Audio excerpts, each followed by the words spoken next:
പറയുന്ന ഗ്രാമത്തിൽ അർജുൻ എന്ന പേരുള്ള ഒരു സത്യസന്ധനും പാവപ്പെട്ടവനുമായ മത്സ്യത്തൊഴിലാളി തന്റെ അമ്മയോടൊപ്പം ജീവിച്ചു വന്നു. ഒരു ദിവസം രാവിലെ അർജുൻ നേരത്തെ എണീറ്റ് ജോലിക്ക് പോകാനായി തയ്യാറാവുകയായിരുന്നു. അപ്പോഴാണ് അവന്റെ അമ്മ ചുമയ്ക്കുന്നത് അവൻ ശ്രദ്ധിച്ചത്.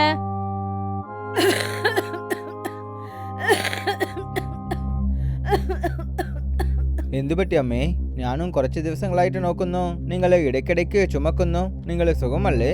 മോനെ, ഇപ്പോൾ എനിക്ക് പ്രായമായിക്കൊണ്ടിരിക്കുകയാണ് മോനെ.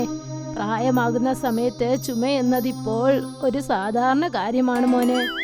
അർജുൻ തന്റെ അമ്മയുടെ കൈ പിടിച്ചു. അപ്പോഴാണ് അവർക്ക് പനിക്കുന്നത് അവന് മനസ്സിലായത്. എന്താ അമ്മേ, നിങ്ങൾക്ക് ഫീവർ ആയിരിക്കുന്നു? നിങ്ങൾ വിഷമിക്കണ്ട, ഞാൻ തിരിച്ചു വരുമ്പോൾ നിങ്ങൾക്ക് വേണ്ടി ടാബ്ലറ്റ് വാങ്ങിട്ട് വരാം. ഇങ്ങനെ പറഞ്ഞിട്ട് അർജുൻ വല എടുത്തുകൊണ്ട് വീട്ടിൽ നിന്നും പുറപ്പെട്ടു പോയി. അർജുൻ കടൽക്കരയിൽ ഇരുന്നു കൊണ്ട് വളരെ വെറുപ്പോടെ തന്നോട് തന്നെ അവൻ പറയുകയായിരുന്നു, ഞാൻ അമ്മേന്റെ അടുത്ത് തിരിച്ചു വരുമ്പോൾ ടാബ്ലറ്റ് വാങ്ങിക്കൊണ്ട് വരുന്നു പറഞ്ഞു. പക്ഷേ ഞാൻ എങ്ങനെ ടാബ്ലറ്റ് വാങ്ങിക്കൊണ്ട് പോകും? എന്റെ അടുത്ത് കുറച്ചു പോലും പൈസ ഇല്ലല്ലോ. അവന്റെ കണ്ണൊക്കെ നിറയാൻ തുടങ്ങി. വളരെ ആഴ്ന്നു ചിന്തിക്കുകയായിരുന്നു. കുറച്ചു സമയത്തിന് ശേഷം അവനൊരു ഐഡിയ തോന്നി. ഒരു കാര്യം ചെയ്യാം, ധനിറാമിന്റെ അടുത്ത് കുറച്ച് കാശ് കടൻ വാങ്ങിക്കാം. കാരണം ഈ ഗ്രാമത്തിൽ ധനിറാം മാത്രമാണ് മറ്റുള്ളവരെ സഹായിക്കുന്നത്. ഇങ്ങനെ പറഞ്ഞിട്ട് അർജുൻ നേരെ ധനിറാമിന്റെ വീട്ടിലേക്ക് പുറപ്പെട്ടു പോയി. ധനിറാം ആ ഗ്രാമത്തിലെ വലിയ പണക്കാരനും പിന്നെ അഹങ്കാരിയുമാണ്. അർജുനെ കണ്ടതും അദ്ദേഹം പുച്ഛിച്ച് ചിരിച്ചുകൊണ്ട് എന്തു പറഞ്ഞെന്നാൽ, ചേടാ അർജുൻ, നീ എന്താ എന്റെ വീട്ടിലേക്ക് വന്നു? നിന്നെ പോലെ പാവപ്പെട്ടവർക്ക് എന്റെ വീട്ടിൽ ഒരു ജോലിയും ഇല്ല. നിനക്ക് കാര്യം അറിയില്ലേ? ധനിറാം ചേട്ടാ, എന്റെ അമ്മയ്ക്ക് കുറച്ച് ദിവസങ്ങളായിട്ട് ആരോഗ്യം ശരിയില്ല. നിങ്ങൾക്ക് തന്നെ അറിയാം, ഈ ഗ്രാമത്തിൽ ഞാനാണ് പാവപ്പെട്ട മത്സ്യക്കാരൻ. എനിക്ക് കുറച്ച് പൈസ കടനായിട്ട് തരൂ. ഞാൻ കുറച്ച് നിങ്ങളുടെ പൈസ മൊത്തം തിരിച്ചു തരും. ഇത് കേട്ടിട്ട് ധനിറാം ചിരിക്കാൻ തുടങ്ങി. എങ്ങനെ തിരിച്ചു തരും? ഞാൻ നിന്റെ വലകളിൽ 1-2 മീനുകൾ അല്ലാതെ കുറെ മീനുകൾ വന്നത് കണ്ടിട്ടേ ഇല്ല. ദിവസം തോറും നിനക്കും നിന്റെ അമ്മയ്ക്കും കഴിക്കാൻ വേണ്ടിയുള്ള മീനുകൾ മാത്രമാണ് നിനക്ക് കിട്ടുന്നത്. അതുമാത്രമല്ലാതെ നിന്നെ പോലെ ആളുകൾക്ക് ഞാൻ കടം തരില്ല. ആരെ കൊണ്ടാണ് പലിശ ശരിയായിട്ട് തരാൻ പറ്റുമോ അവർക്ക് മാത്രമാണ് കടം തരും. നിന്റെ അവസ്ഥ നിനക്ക് തന്നെ അറിയുമല്ലേ? നിന്നെ കൊണ്ട് കടം തിരിച്ചു തരാൻ പറ്റില്ല. മര്യാദയ്ക്ക് ഇവിടെ നിന്ന് പോയേക്ക്. ധനിറാം അർജുനെ നാണം കെടുത്തി വീട്ടിൽ നിന്നും പറഞ്ഞയച്ചു. ഉടനെ അർജുൻ വളരെ മനസ്സ് വേദനയോടെ വീണ്ടും കടൽക്കരയിലേക്ക് ചെന്നു. എന്നിട്ട് വല കടലിലേക്ക് എറിഞ്ഞു. കുറച്ചു സമയത്തിന് ശേഷം അവന്റെ വലയിൽ ഒരു മീന് കുടുങ്ങി. ഇന്നത്തെ ദിവസം എന്റെ വലയിൽ ഈ ഒരു മീനല്ലാതെ വേറെ മീനുകൾ വന്നിട്ടുണ്ടാവാം. ഞാനും അതിനെ വിറ്റ് കുറച്ച് പൈസ ഉണ്ടാക്കിയിരിക്കും. വളരെ വിഷമത്തോടെ തന്റെ വീട്ടിലേക്ക് പോകാൻ തുടങ്ങി. എന്തു പറ്റി മോനെ? എനിക്ക് നീ എന്തെങ്കിലും മരുന്ന് വാങ്ങിക്കൊണ്ട് വന്നോ? അർജുന്റെ കണ്ണ് നിറയാൻ തുടങ്ങി. അവന്റെ അമ്മയ്ക്ക് എല്ലാം മനസ്സിലായി. അതൊന്നും പ്രശ്നമില്ല മോനെ, നീ ഒന്നുകൊണ്ടും വിഷമിക്കേണ്ട. പിന്നെ എനിക്ക് അത്ര വലിയ രോഗമൊന്നുമില്ലല്ലോ. ഇതൊക്കെ പ്രായമാകുമ്പോൾ ഉണ്ടാകുന്നതാ. പിന്നെ നമ്മളെപ്പോലുള്ള പാവപ്പെട്ടവരുടെ അസുഖമൊക്കെ മരുന്ന് കുടിച്ചില്ലെങ്കിലും ശരിയാകും മോനെ. അർജുൻ ഒന്നും മിണ്ടിയില്ല. വളരെ ശാന്തനായി ചെന്ന് കട്ടിലിൽ കിടന്നു. അടുത്ത ദിവസം രാവിലെ വീണ്ടും അർജുൻ കടൽക്കരയിലേക്ക് മീന് പിടിക്കാനായി ചെന്നു. രാവിലെ മുതൽ വൈകുന്നേരം വരെ അവൻ വലയിട്ടുകൊണ്ട് കരയിൽ തന്നെ ഇരിക്കുകയായിരുന്നു. എന്റെ ദൈവമേ, ഇന്ന് എന്റെ വലയിൽ ഒരു മീന് പോലും കിട്ടിയിട്ടില്ലല്ലോ. ഒരു പക്ഷേ ഇന്ന് ഏതുമില്ലാതെ വീട്ടിലേക്ക് പോയാൽ ഞാനും എന്റെ അമ്മയും വിശപ്പോട് തന്നെ ഉറങ്ങിയേക്കും. ആ ക്ഷണം തന്നെ അവന്റെ വലയിൽ ഒരു മീൻ വന്ന് കുടുങ്ങി. ശരി, ഇന്ന് എന്റെ അമ്മയെങ്കിലും വിശപ്പില്ലാതെ ഉറങ്ങിക്കോളും. അപ്പോഴാണ് ആ മീൻ മനുഷ്യന്റെ ശബ്ദത്തിൽ എന്തു പറഞ്ഞെന്നാൽ, എന്നെ വിട്ടേക്ക്. എന്റെ ദൈവമേ, എന്താ ഈ മീന് മനുഷ്യരെ പോലെ സംസാരിക്കുന്നു? ഒരു പക്ഷേ ഇത് രാക്ഷസി അല്ലെങ്കിൽ പിശാചായിരിക്കുമോ? ഞാനൊരു രാക്ഷസിയുമല്ല, ഒരു പിശാചുമല്ല. ഞാനൊരു മാന്ത്രിക മീനാണ്. വളരെ ചിന്തിക്കല്ലേ. നീ എന്നെ വെറുതെ വിട്ടാൽ ഞാൻ നിനക്ക് അമൂല്യമായ മുത്ത് നൽകാം. അത് ഉപയോഗിച്ച് നീ നിന്റെ അമ്മയെ ചികിത്സിക്കാം. എന്റെ അമ്മയ്ക്ക് സുഖമില്ല എന്ന് നിനക്ക് എങ്ങനെ അറിയും? ഞാനൊരു മാന്ത്രിക മീനാണ്. ഞാൻ ആരെ കാണുന്നുവോ അവരുടെ ജീവിതം മുഴുവൻ എനിക്ക് പഠിച്ചെടുക്കാനാകും. അർജുന്റെ കണ്ണുകൾ അപ്പോൾ നിറഞ്ഞൊഴുകാൻ തുടങ്ങി. ഒരു പക്ഷേ നീ എനിക്ക് മുത്ത് തന്നിട്ടില്ലെങ്കിലും ഞാൻ തീർച്ചയായും നിന്നെ സമുദ്രത്തിലേ വിടും. അർജുൻ ആ മീനിനെ വീണ്ടും കടലിലേക്ക് എറിഞ്ഞു. അതിന്റെ കണ്ണുകളിൽ നിന്നും വർണ്ണമുള്ള പ്രകാശങ്ങൾ വന്നു. പിന്നെ അർജുന്റെ മുൻപിൽ ഒരു പുതിയ വിലയുയർന്ന മുത്ത് പ്രത്യക്ഷപ്പെട്ടു. കടലിലെ തിരമാലകളിൽ കൂടി മീന് നീന്തി അത് കടലിൽ എവിടെയോ ചെന്ന് മറഞ്ഞു. ഇത് വളരെ വിലയുയർന്ന മുത്തല്ലേ? ഇത് തീർച്ചയായിട്ടും ഒരുപാട് വിലയിൽ വിൽക്കും. അർജുൻ വളരെ ശാന്തനായി ആ മുത്തെടുത്തുകൊണ്ട് തന്റെ വീട്ടിലേക്ക് ചെന്നു. എന്നിട്ട് തന്റെ അമ്മയോട് ആ മുത്തിനെ കാണിച്ച് നടന്ന കാര്യങ്ങളൊക്കെ പറഞ്ഞു. ഈ കാര്യത്തെ കുറിച്ച് നീ ആരോടും പറയണ്ട മോനെ. പിന്നെ ഈ മുത്തിനെ ഏതെങ്കിലും നല്ല കടയിൽ കൊണ്ടുപോയി വിൽക്ക്. ഇത് വളരെ വിലയുയർന്നതാണെന്ന് തോന്നുന്നു. ഇനി തീർച്ചയായിട്ടും നിങ്ങൾക്ക് ഒരു നല്ല ഡോക്ടറിനെ വെച്ചിട്ട് ഞാൻ വൈദ്യം ചെയ്യും അമ്മേ. അടുത്ത ദിവസം അർജുൻ ആ മുത്തെടുത്തുകൊണ്ട് തന്റെ ഗ്രാമത്തിലെ സേട്ടായ ധരംദാസിനെ ചെന്ന് കണ്ടു. അദ്ദേഹത്തോട് ആ മുത്ത് കാണിച്ചു. സേഠ് ധരംദാസ്, എനിക്ക് ഈ മുത്തിനെ നിങ്ങൾ എന്ത് വിലയാ തരും? സേട്ടായ ധരംദാസ് ആ മുത്ത് കണ്ടതും വളരെ ആശ്ചര്യപ്പെട്ടു. എടാ അർജുൻ, ഈ മുത്ത് നിനക്ക് എവിടെന്നാ കിട്ടിയത്? അത് നിങ്ങൾക്ക് എന്തിനാ? ആ മുത്ത് എനിക്ക് എവിടെ കിട്ടിയാൽ നിങ്ങൾക്ക് എന്താ? ഇപ്പോൾ ഇത് എന്റെ മുത്താണെന്ന് വിചാരിക്കൂ. സേട്ടായ ധരംദാസിന്റെ മനസ്സിൽ അത്യാഗ്രഹം വന്നു. അദ്ദേഹം ഉടനെ എന്തു പറഞ്ഞെന്നാൽ, ഈ മുത്ത് വളരെ വില കൂടിയതാണ്. ഇതിന്റെ വില എന്താണെന്ന് തീർച്ചയായിട്ടും ഈ മണ്ടന് അറിഞ്ഞില്ല. ഇവൻക്ക് കുറച്ച് പൈസ കൊടുത്ത് ഇവിടെ നിന്ന് അഴിച്ചേക്കാം. സേട്ട് ധരംദാസ് അർജുന്റെ കൈവശം കുറച്ച് കാശ് നൽകി. അർജുൻ ആ കാശ് കണ്ടിട്ട് പറഞ്ഞു, ഈ മുത്തിന്റെ വില ഒരുപാട് ഉണ്ടാവുമെന്ന് ഞാൻ വിചാരിച്ചു. എന്നെ കൊണ്ട് നിനക്ക് ഈ വിലയാണ് കൊടുക്കാൻ പറ്റും. അർജുൻ കുറച്ചു സമയം ചിന്തിക്കാൻ തുടങ്ങി. ശരി, എനിക്ക് ഇപ്പോൾ ഈ പൈസ മാത്രം മതിയാണ്. കാരണം ഇപ്പോൾ ഞാൻ എന്റെ അമ്മയ്ക്ക് ചികിത്സ ചെയ്യണം. ഇങ്ങനെ പറഞ്ഞിട്ട് അർജുൻ സേട്ട് ധരംദാസിന്റെ കയ്യിൽ ആ മുത്ത് കൊടുത്തിട്ട് പണം വാങ്ങിക്കൊണ്ട് അവിടെ നിന്നും ചെന്നു. എന്നിട്ട് അവന്റെ അമ്മയെ ചികിത്സിക്കാൻ തുടങ്ങി. അടുത്ത ദിവസം സേട്ട് ധരംദാസ് ആ മുത്തെടുത്തുകൊണ്ട് ധനിറാമിനടുത്തേക്ക് ചെന്നു. ധനിറാം, എന്റെ അടുത്ത് നിനക്ക് വേണ്ടി ഒരു കാര്യമുണ്ട്. ആ മുത്ത് ധനിറാമിന്റെ കയ്യിൽ നൽകി. ഇത് വളരെ അത്ഭുതമായ വില കൂടുതലുള്ള മുത്ത് പോലെ കാണുന്നു. ഇത് നിന്റെ കയ്യിൽ എങ്ങനെ കിട്ടിയത്? സേട്ട് ധരംദാസ് ചിരിച്ചുകൊണ്ട് എന്തു പറഞ്ഞെന്നാൽ, ഈ കാര്യത്തിനെ ഞാൻ നിന്റെ അടുത്ത് പറഞ്ഞാൽ നിന്നെ കൊണ്ട് വിശ്വസിക്കാൻ പറ്റില്ല. ഈ മുത്തിനെ എനിക്ക് എവർ തന്നതെന്നറിയോ? ആരാണ് തന്നത്? ഈ മുത്തിനെ ഈ ഗ്രാമത്തിലുള്ള പാവപ്പെട്ട മത്സ്യക്കാരൻ അർജുനാണ് തന്നത്. ധനിറാം അത് കേട്ടതും ഞെട്ടിപ്പോയി. അർജുനാണോ? ആ അർജുനല്ലേ ഇന്നലെ ഉച്ചയ്ക്ക് എന്റെ വീട്ടിലേക്ക് കടം ചോദിച്ചു വന്നത്. അവന്റെ കയ്യിൽ ഈ അത്ഭുതമായ മുത്ത് എങ്ങനെയാണ് കിട്ടിയത്? അത് എനിക്കറിയില്ല. പക്ഷേ ആ മണ്ടന് ഞാൻ കുറച്ച് പൈസ മാത്രം കൊടുത്ത് അവിടെ നിന്ന് അഴിച്ചുവിട്ടു. നഗരത്തിൽ ഈ മുത്ത് ലക്ഷക്കണക്കിൽ വിൽക്കും. നിനക്ക് നഗരത്തിൽ ഒരുപാട് ആൾക്കാരനെ അറിയുമല്ലേ? നീ ഇത് വിൽക്കൂ. എത്ര ലാഭം കിട്ടുന്നുവോ നമ്മൾ രണ്ടുപേരും സകം സകം എടുത്തുകൊള്ളാം. പക്ഷെ അദ്ദേഹത്തിന്റെ മനസ്സിൽ അത്യാഗ്രഹമുണ്ടായി. നീ ഒരു കാര്യം ചെയ്യൂ ധരംദാസ്. അർജുനെ നോക്കിക്കൊണ്ട് തന്നെ ഇരിക്കെ. ഒരു പക്ഷെ അവന്റെ അടുത്ത് ഇന്നൊരു മുത്തുണ്ടാവുമല്ലേ? ഒരു പക്ഷെ അവൻ നഗരത്തിലേക്ക് ചെന്നു കഴിഞ്ഞാൽ പിന്നെ ഇതിന്റെ ശരിക്കുമുള്ള വില അവൻ അറിഞ്ഞോളും. പിന്നെ അവൻ നമ്മളെക്കാളും ഒരുപാട് പൈസക്കാരനാവും. നീ വളരെ ശരിയാണ് പറഞ്ഞത്. ഇനി അർജുനെ ഞാൻ നോക്കിക്കോളാം. ഇങ്ങനെ പറഞ്ഞിട്ട് സേട്ട് ധരംദാസ് അവിടെ നിന്നും പോയി. കുറച്ചു ദിവസങ്ങൾ കടന്നു. അർജുന്റെ അമ്മയ്ക്ക് അസുഖം ഗുണമായി. ഒരു ദിവസം അർജുൻ വല എടുത്തുകൊണ്ട് വീണ്ടും കടൽക്കരയിലേക്ക് ചെന്നു. ആ വല അവൻ വീശിയതും തന്നെ അടുത്ത ക്ഷണം തന്നെ അവന്റെ വല വളരെ ഘനമായി. ഇന്ന് എന്റെ വലയിൽ ഒരുപാട് മീനുകൾ കിട്ടിയിരിക്കുന്നു തോന്നുന്നു. അവൻ ആ വല പുറത്തേക്ക് എടുത്തതും തന്നെ അവൻ ശരിക്കും ഞെട്ടിപ്പോയിരുന്നു. ആ വല മുഴുവൻ മുത്ത് നിറഞ്ഞിരുന്നു. എന്താ ഇത്? എന്റെ വലയിൽ ആ മാന്ത്രിക മീന് തന്ന അതുപോലുള്ള മുത്തുകളുണ്ട്. തിളങ്ങിക്കൊണ്ടിരിക്കുന്ന ആ മുത്തുകൾ കണ്ടിട്ട് അർജുൻ ഞെട്ടിപ്പോയി. ഇനി ഈ മുത്തുകൾ ഞാൻ ഗ്രാമത്തിൽ വിൽക്കില്ല. ഇതിനെ നഗരത്തിലേക്ക് കൊണ്ടുപോയി വിൽക്കണം. അപ്പോൾ തന്നെ എന്നെ കൊണ്ട് പൈസക്കാരനാവാൻ പറ്റും. അർജുൻ ആ മുത്തെല്ലാം എടുത്തുകൊണ്ട് വീട്ടിലേക്ക് ചെന്നു. അത് അവന്റെ അമ്മയോട് കാണിച്ചു. അമ്മേ, ഇന്ന് എന്റെ വലയിൽ മീനുകൾ കിട്ടിയിട്ടില്ല. പക്ഷേ ഈ വില ഉയർന്ന മുത്തുകൾ കിട്ടി അമ്മേ. അത് കണ്ടതും അവന്റെ അമ്മ വളരെ ആശ്ചര്യത്തിലായി. അതേസമയം യാദൃച്ഛികമായി സേഠ് ധരംദാസ് അവിടേക്ക് വന്നു. ചേടാ അർജുൻ, നിനക്ക് ഈ ഒരുപാട് മുത്തുകൾ എവിടെ നിന്നാണ് കിട്ടിയത്? ഈ മുത്തുകൾ എവിടെ കിട്ടിയാൽ നിങ്ങൾക്കെന്താ? ഈ മുത്തുകൾ എന്റേതാണ്. ഞാൻ ഇതിനെ നിങ്ങൾക്ക് വിൽക്കാൻ പറ്റില്ല. പോയ പ്രാവശ്യം നീ എനിക്ക് കുറച്ച വിലയാണ് തന്നത്. എന്റെ ആവശ്യം കാരണം ഞാൻ അതിനെ നിനക്ക് വിറ്റു. പക്ഷേ ഇപ്പോൾ ഞാൻ ഇതിനെ തീർച്ചയായിട്ടും നിനക്ക് വിൽക്കില്ല. സേഠ് ധരംദാസിന് ദേഷ്യവും പിന്നെ അസൂയയും വന്നു. അദ്ദേഹം അവിടെ നിന്നും നേരെ ധനിറാമിന്റെ വീട്ടിലേക്ക് ചെന്നു. സേട്ട് ധരംദാസ് വളരെ ദേഷ്യത്തോടെ ധനിറാമിന്റെ വീട്ടിലേക്ക് ചെന്നു. എന്നിട്ട് അദ്ദേഹത്തോട് എല്ലാ കാര്യങ്ങളും പറഞ്ഞു. ധനിറാം, അർജുന്റെ അടുത്ത് അതുപോലെ മുത്തുക്കൾ ഇരിക്കുന്നത് ഞാൻ കണ്ടിട്ട് വരുന്നു. അതും ഒരുപാട് ഉണ്ട്. അതിന്റെ വില തീർച്ചയായിട്ടും കോടിക്കണക്കിലുണ്ടാവും. ഇത് കേട്ടതും ധനിറാം ശരിക്കും ഞെട്ടിപ്പോയി. എനിക്ക് മുൻപേ തന്നെ ഈ സംശയം ഉണ്ടായിരുന്നോ? അതും ശരിയായി പോയി. നീ അവന്റെ അടുത്ത് ഒരുപാട് മുത്തുക്കൾ ഇരിക്കുന്നത് കണ്ടല്ലേ? നീ എന്തിനാ അവന്റെ അടുത്തിരുന്ന് വാങ്ങാത്തത്? നിനക്ക് എന്താ വട്ടുപിടിച്ചോ? എന്നെ കൊണ്ട് എങ്ങനെ അത് വാങ്ങിക്കാൻ പറ്റും? ഒരുപക്ഷെ ഞാൻ അവൻ്റെ അടുത്ത് നിന്ന് അത് വാങ്ങിയാൽ അവൻ നിലവിളിച്ചിട്ടുണ്ടാവും. പിന്നെ എല്ലാവരും എന്നെ കള്ളെന്ന് പറയും. എന്തെങ്കിലും ഒരു കാര്യം ചെയ്ത് ആ മുത്തുക്കളെ അവൻ്റെ അടുത്തിരുന്ന് വാങ്ങിയേക്കണം. ധനീറാം വളരെ ആഴ്ന്ന് ചിന്തിക്കാൻ തുടങ്ങി. കുറച്ചു സമയത്തിന് ശേഷം അദ്ദേഹത്തിന്റെ കണ്ണുകളിൽ പ്രകാശം വന്നു. എൻ്റെ അടുത്ത് ഒരു വഴിയുണ്ട്.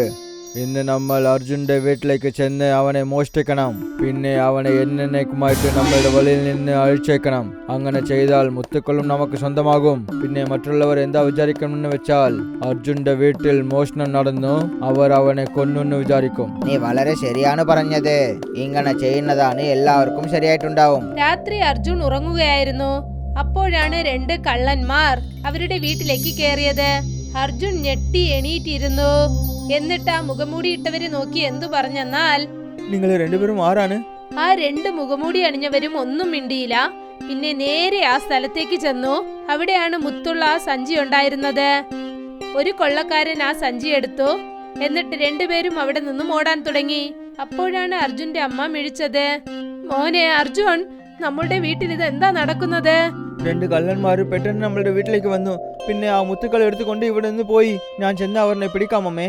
അതൊന്നും വേണ്ട മോനെ, നിന്റെ ജീവൻ എന്തെങ്കിലും പ്രശ്നം വന്നേക്കും. അർജുൻ അവന്റെ അമ്മ പറഞ്ഞത് കേൾക്കാതെ ആ 2 കള്ളന്മാരുടെ പുറകെ ഓടി. ആ 2 മുഖംമൂടി അണിഞ്ഞ കൊള്ളക്കാരന്മാരും കടൽക്കരയിലെത്തി. അർജുനും അവിടെ വന്നെത്തി. എന്റെ മുത്തിനെ എന്റെ അടുത്ത് തിരിച്ചു തന്നേക്ക്. ആ 2 കൊള്ളക്കാരന്മാരും അർജുനെ അടിക്കാൻ തുടങ്ങി. കുറച്ചു സമയത്തിന് ശേഷം അർജുൻ മയങ്ങി താഴേക്ക് വീണു.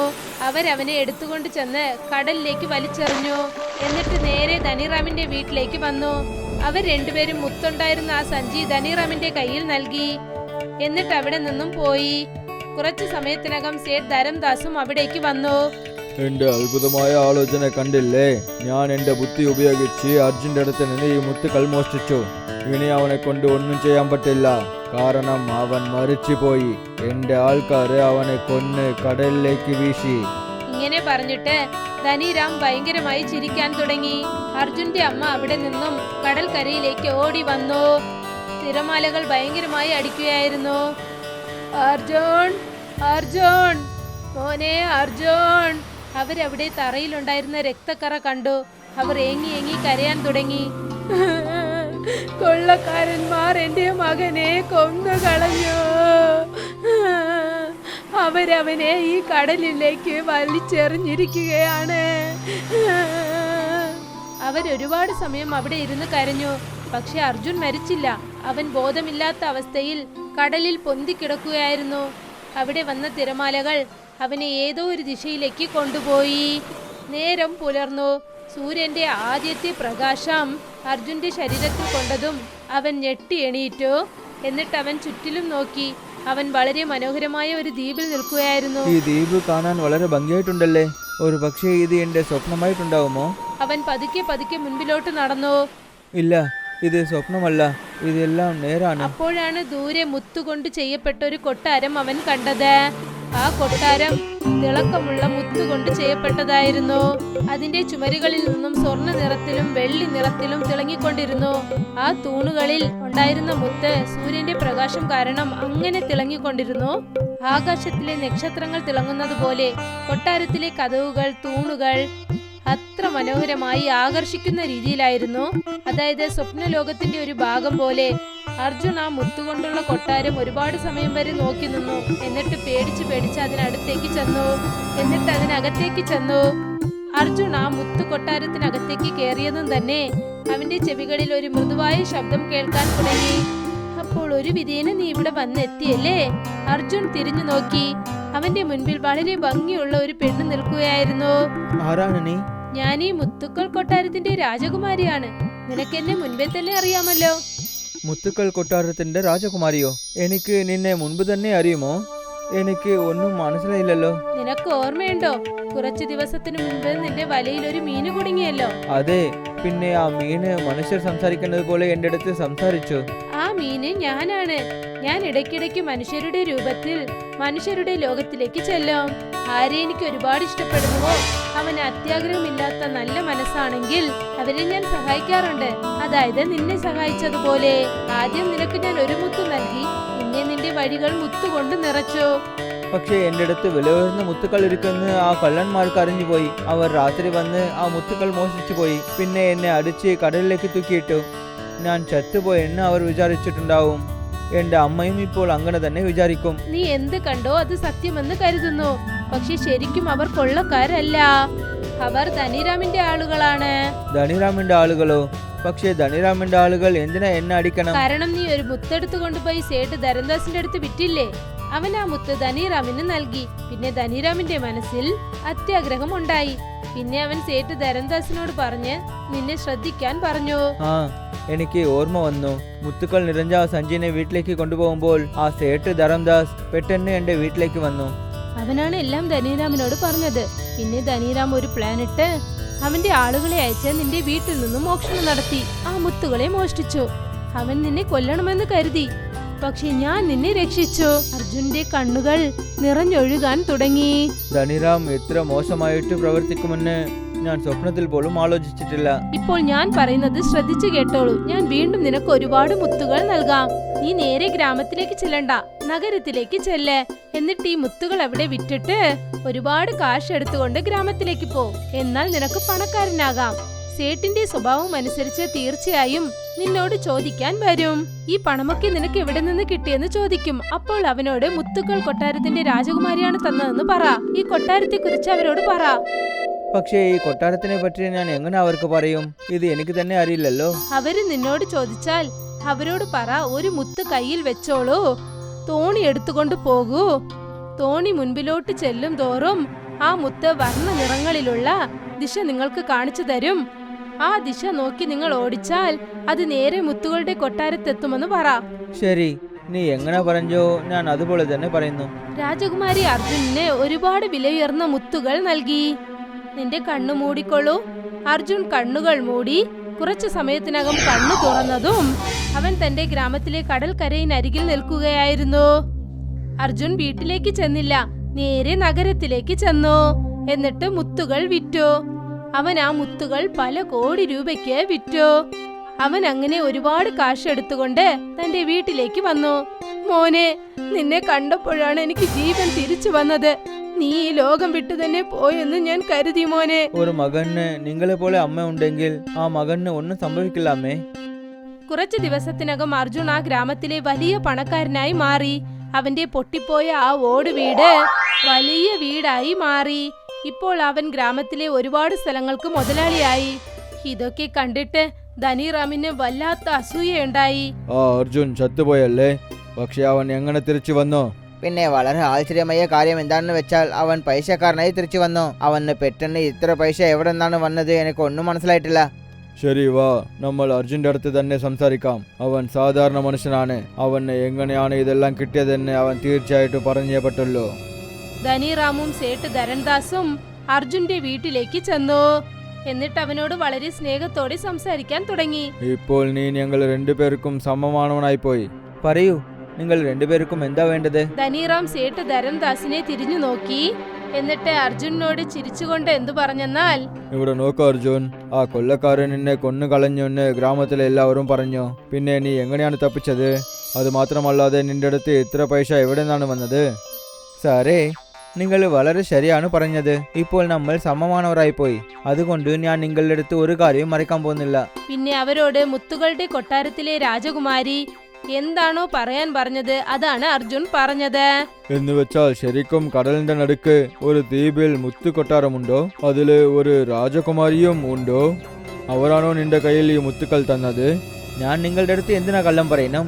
നിങ്ങൾക്ക് വിശ്വാസമില്ലെങ്കിൽ നിങ്ങൾ തന്നെ ചെന്ന് നോക്കൂ. ധനിറാമും സേട്ട് ധരംദാസും അർജുന്റെ വീട്ടിൽ നിന്നും പുറത്തേക്ക് വന്നു. അവരൊരു തോണി ഏർപ്പാട് ചെയ്തു. പിന്നെ അവരുടെ കയ്യിലുള്ള മുത്തിന്റെ സഹായം കൊണ്ട് പോകാൻ തുടങ്ങി. കുറച്ചു ദിവസങ്ങൾക്ക് ശേഷം ആ മുത്ത് തിളങ്ങാൻ തുടങ്ങി. പിന്നെ അതിൽ നിന്നും വന്ന പ്രകാശം കൊണ്ട് അവർ അത് കാണിച്ച ദിശയിലേക്ക് തുഴഞ്ഞു ചെന്നു. അവസാനം മുത്തുകളുടെ ദ്വീപിലേക്ക് ചെന്നെത്തി. ആ സ്ഥലത്ത് ഒരു വലിയ കൊട്ടാരം അവർ കണ്ടു. എന്ന് വെച്ചാൽ അർജുൻ പറഞ്ഞ കാര്യങ്ങളെല്ലാം നേരാണ്. എന്നെ കൊണ്ട് വിശ്വസിക്കാൻ പറ്റില്ല.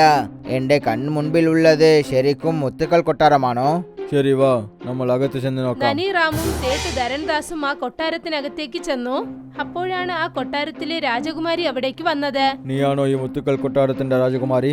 അതെ, അത് ഞാനാണ്. എന്ന് വെച്ചാൽ ഞങ്ങൾക്കും അർജുൻ തന്നതുപോലെ കുറച്ച് മുത്തുകൾ തരൂ. പിന്നെ അതിനേക്കാളും ഒരുപാട് തരണം. ഉടനെ രാജകുമാരിയുടെ കണ്ണുകളിൽ നിന്നും വർണ്ണ നിറത്തിലുള്ള പ്രകാശങ്ങൾ വന്നു. ധനിറാമും സേട്ട് ധരൺദാസും ഒരു ജയിലിൽ തടവിലായി.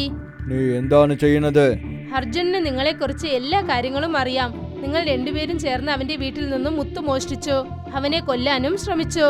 അവനാണ് നിങ്ങളെ മനഃപൂർവ്വം ഇവിടെ വരുത്തിച്ചത്. എന്ത്? നിങ്ങളുടെ അത്യാഗ്രഹം കാരണം നിങ്ങൾ കുടുങ്ങി. നിങ്ങൾ അർജുന്റെ കയ്യിൽ നിന്നും ആ മുത്ത് മോഷ്ടിക്കാൻ നോക്കിയിരിക്കുന്നു. അത് നിങ്ങളുടെ സ്വന്തമല്ല. നിങ്ങൾ ചെയ്ത പാപത്തിനുള്ള ശിക്ഷ അനുഭവിച്ചേ തീരൂ. ഇനി നിങ്ങൾ എപ്പോഴും ഈ ജയിലിലായിരിക്കും ഇരിക്കുക. ഞങ്ങളെ വിട്ടേക്ക്, ഞങ്ങൾ തെറ്റ് ചെയ്തു പോയി. ഇല്ല, നിങ്ങൾ ചെയ്തതിനുള്ള ശിക്ഷ ഇതാണ്. ഇങ്ങനെ പറഞ്ഞിട്ട് ആ കൊട്ടാരത്തിന്റെ രാജകുമാരി അവിടെ നിന്നും ചെന്നു. ഇങ്ങനെയാണ് അവരുടെ അത്യാഗ്രഹത്തിന്റെ കഥ അവസാനിച്ചത്. പിന്നെ സത്യം ജയിച്ചിരിക്കുന്നു.